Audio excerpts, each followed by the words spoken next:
अंतरिक्ष में क्या हुआ था लाइका के साथ और आखिर क्यों रूस के वैज्ञानिकों ने धकेला था इस मासूम कुतिया को मौत के मुंह में। दोस्तों, आज स्पेस एक्सप्लोरेशन फील्ड इतनी ज्यादा आगे बढ़ चुका है कि हमने कई बड़े बड़े स्पेस मिशन में इंसानों को अंतरिक्ष में भेजा है और अब तो हम चांद और मंगल ग्रह पर मानव बस्ती बसाने की दिशा में आगे बढ़ रहे हैं।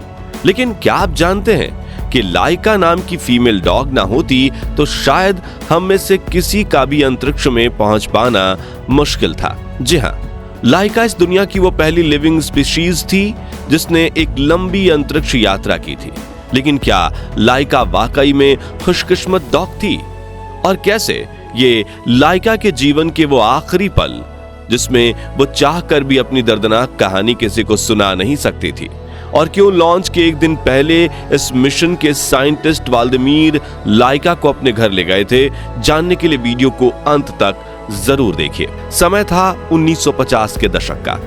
जब कोई इंसान आकाश की ऊंचाइयों को देखता तो दिल में एक सवाल उठता कि कब हम अंतरिक्ष की गहराइयों को नाप पाएंगे और कब गन टेलीस्कोप से देखे गए ग्रहों और उपग्रहों पर पहली बार हम कदम रखेंगे। स्पेस के बारे में जानने की इसी होड़ में दुनिया भर के कई देश इंसानों को अंतरिक्ष में भेजने के रॉकेट बनाने में लग गए थे, जिसमें अमेरिका और सोवियत यूनियन रशिया के बीच तो मानो स्पेस में जाने की जंग ही शुरू हो चुकी थी, क्योंकि इन्हें लगता था कि अंतरिक्ष पर विजय पा लेगा वो दुनिया का सबसे ताकतवर देश बन जाएगा।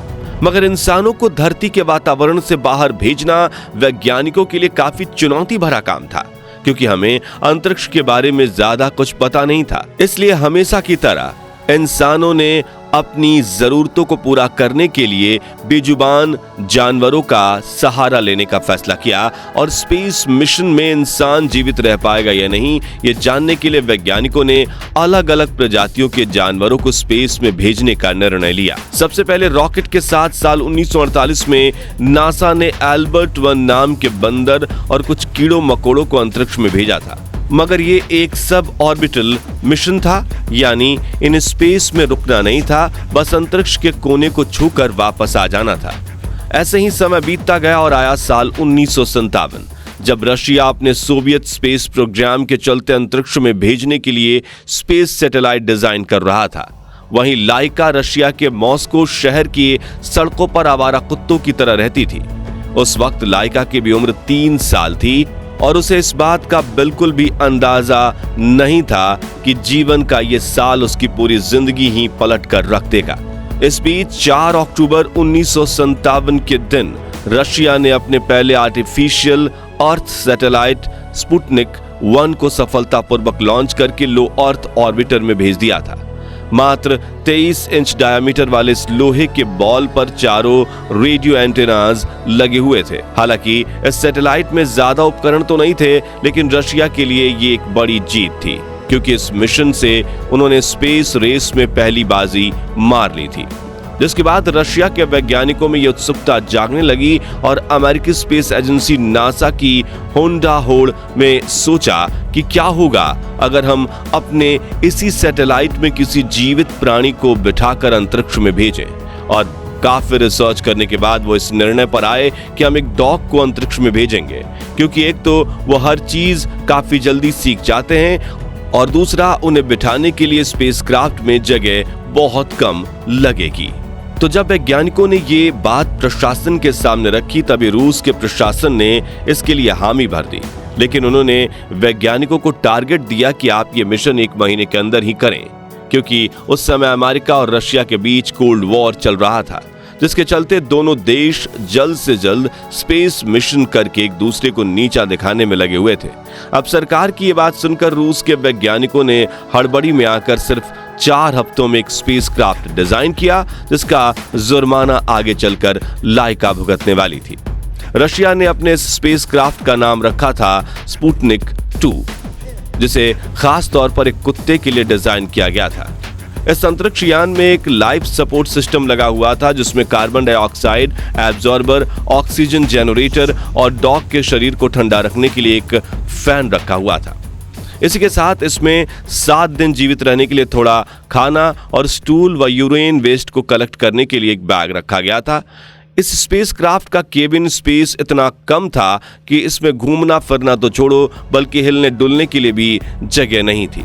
यानी कि इसमें बैठने वाले डॉग को लंबे समय तक एक ही जगह पर कैद में बैठना था और अपनी मौत का इंतजार करना था, क्योंकि उस वक्त सोवियत यूनियन के पास स्पेसक्राफ्ट को अंतरिक्ष में भेजने की तकनीक तो थी, लेकिन वापस लाने की तकनीक की खोज होना अभी बाकी थी। इसलिए हम इसे सुसाइड मिशन भी कह सकते हैं। जहां एक तरफ वैज्ञानिक इस स्पेसक्राफ्ट को रेडी कर रहे थे, वहीं दूसरी तरफ कुछ वैज्ञानिक इस मिशन के लिए एक सही डॉग चुन रहे थे और मिशन के लिए उन्होंने एक स्ट्रीट डॉग को चुनने का फैसला किया, क्योंकि बचपन से ही इन्हें मुश्किल परिस्थितियों में रहने की आदत होती है। इसी खोज में वैज्ञानिकों को मॉस्को की सड़कों से 3 डॉग्स मिले, जिनका नाम उन्होंने अल्बीना, मुश्का और लाइका रखा। फिर इन तीनों डॉग्स को ट्रेनिंग के लिए ले जाया गया और जैसे ही हमने आपको पहले भी बताया कि स्पुतनिक 2 का केबिन बहुत ही ज्यादा छोटा था, इसलिए वैज्ञानिकों ने इन तीनों डॉग्स को 20 दिनों के लिए एक छोटे से केबिन में रखा, ताकि जब ये स्पुतनिक 2 के केबिन में बैठे तो घबराकर उछल कूद ना करें। फिर इन्होंने इन तीनों डॉग्स को सेंट्रीफ्यूज डिवाइस में बिठाकर रॉकेट लॉन्च के एक्सेलरेशन के दौरान उनका कैसा हाल होता है वो टेस्ट किया। फिर इन्होंने इन्हें एक ऐसी मशीन में बिठाया जो स्पेसक्राफ्ट जैसी आवाज करती थी। इस दौरान इनके पल्स, ब्लड प्रेशर को भी मॉनिटर किया जाता था और ट्रेनिंग के अंत में वैज्ञानिकों ने इन तीनों डॉग्स में से लाइका नाम की फीमेल डॉग को स्पुतनिक 2 में बिठाकर अंतरिक्ष में भेजने का निर्णय लिया। अब स्पेसक्राफ्ट भी रेडी था और लाइका भी अपने मिशन पर जाने के लिए तैयार थी, लेकिन लॉन्च के एक दिन पहले मिशन साइंटिस्ट डॉक्टर वाल्दिमीर लाइका को अपने घर ले गए और एक पेट डॉग की तरह उससे खेलने कूदने का मौका दिया, जिसे लेकर उन्होंने अपनी किताब में लिखा था कि लाइका काफी शांत और प्यारी डॉग थी। उसके पास जीने के लिए बहुत कम समय बचा था, इसलिए मैं उसके लिए कुछ अच्छा करना चाहता था, क्योंकि स्पुतनिक 2 को अंतरिक्ष से धरती पर वापस नहीं लाया जा सकता था। और दोस्तों, वैज्ञानिक ये जानते थे कि कुछ ही दिनों में अंतरिक्ष में उसकी मौत हो जाएगी, इसलिए उसकी खुराक में एक धीमा जहर भी मिलाया गया था ताकि वो बिना किसी तकलीफ के अपनी जान त्याग सके।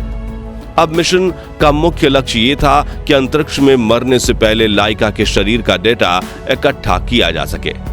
इसके लिए ऑपरेशन के जरिए उसके शरीर में सांस, धड़कन और ब्लड प्रेशर मापने वाले सेंसर्स लगाए गए और अब स्पुतनिक 2 लॉन्च के लिए बिल्कुल तैयार था। 3 नवंबर 1957 के दिन लाइका के शरीर पर पट्टा बांधकर उसे स्पुतनिक 2 के चैम्बर में बिठाया गया ताकि वो ज्यादा हिल ना सके।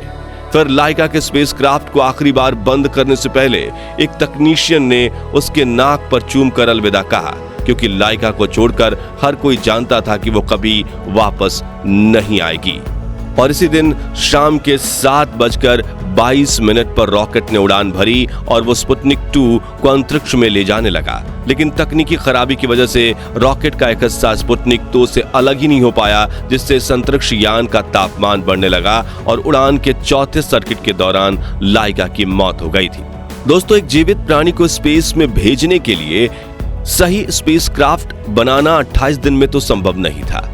इसी वजह से हड़बड़ी में वैज्ञानिक उसमें टेम्परेचर कंट्रोल सिस्टम को सही से लगा नहीं पाए थे और स्पुतनिक 2 का तापमान तेजी से बढ़ने लगा था, जिससे लाइका काफी घबरा गई थी और उसकी हार्ट रेट नॉर्मल लेवल यानी कि 140 टाइम्स प्रति मिनट से बढ़कर 240 तक पहुंच गई थी और अंत में वैज्ञानिकों ने उसकी धड़कनों को शांत होते सुना। लेकिन आपको ये जानकर हैरानी होगी कि मिशन लॉन्च के बाद रूस ने लाइका की मौत के असली कारण को छुपा दिया था और दुनिया को कहा था कि लॉन्च के 6 दिन बाद स्पेसक्राफ्ट में ऑक्सीजन खत्म हो जाने की वजह से लाइका की मौत हो गई। लेकिन फिर सन 2002 में लाइका की मौत का असली कारण सामने आया, जिसने दुनिया भर के लोगों को हिलाकर रख दिया था। खैर, लाइका की मौत के बाद स्पुतनिक 2 करीब 162 दिनों तक अंतरिक्ष में था और उसने लगभग 2570 बार धरती के चक्कर लगाए। जिसके बाद 14 अप्रैल 1958 के दिन स्पुतनिक 2 ने जैसे ही धरती के वातावरण में एंट्री ली तो विस्फोट के बाद लाइका के अवशेषों के साथ टुकड़ों में बट गया। आपको बता दें कि लाइका एक वॉरियर डॉग थी और स्पेसक्राफ्ट का तापमान बढ़ना शुरू होने के 3 घंटे बाद तक लाइका मौत से लड़ती रही, लेकिन आखिर में परिस्थितियों के सामने उसकी हार हो गई। लेकिन अपने इस मिशन से लाइका वो पहली जीवित जीव बनी जिसने अंतरिक्ष में कदम रखा था, और उसकी कुर्बानी की वजह से आज हमारा अंतरिक्ष में जाना संभव हो पाया है। फिर साल 2008 में रशिया की सरकार ने लाइका के सम्मान में एक मूर्ति बनाई थी। तो दोस्तों, क्या विज्ञान की तरक्की के लिए बेजुबान जानवरों का बलिदान देना सही है या गलत?